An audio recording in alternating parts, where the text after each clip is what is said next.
The Continental Chairman of the Nigerians in Diaspora Organization Africa, Jude Osakwe, has called on the federal government to provide stronger support for startups as a strategy to accelerate Nigeria's digital economy. Osakwe, who made the call on Friday at the launch of the Isabi digital application, an all-in-one digital lifestyle and commerce platform in Abuja, says startups remain critical to economic growth and job creation.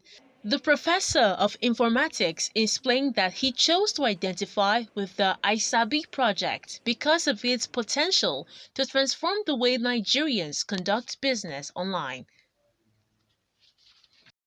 When it comes to young innovators, I think government has the capacity to really assist the young innovators because when these startups are coming up like this, they really need guidance. One, they need support from government, and there are so many avenues in which government can support.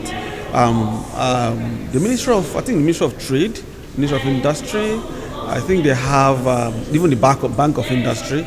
They have various ways in which they support startups like this, and I'm very very sure that we are going to tap into these areas.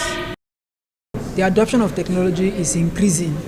The appetite of young users, it's also increasing. I have a philosophy: you cannot capture the entire market.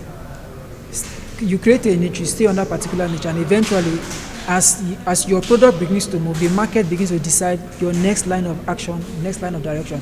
So if the market tells us that, okay, Mr. Promise, your team, this is a market you need to look into critically, of course we'll go there. But right now, our focus is on the young people, our focus is on students.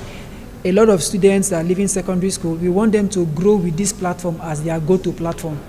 We want them to, from the universities, create your account as the next. You have an account with Isabi when you were in year one. You leave school, you still have an account with Isabi, not because you don't have other options, but because you know that this is something you grew up with, and then it has been able to solve a lot of your problems. So that's the niche that we are sticking to. We have many people who have dreams, but because of financial issue, they were able to forget about it. They die with the dream. But as a matter of fact, if you have a dream of this kind of nature, you don't let it just die. You keep pushing, and even if it requires that you borrow. But the important thing is that our government, from the local government down to the state and to the federal, they should be able to encourage this kind of people that have talent. They shouldn't allow it to just waste. So I would say that for those who have dream and they don't have money, they shouldn't give up. If it's required that you should go out there to blow it, let it be. But the important thing is that start from your local government. If you know that you're not able to reach to the state or to the federal, which is not easy, I think you can write a proposal to. You can even start from your PG, as community. Your king. They can be of help. You start small.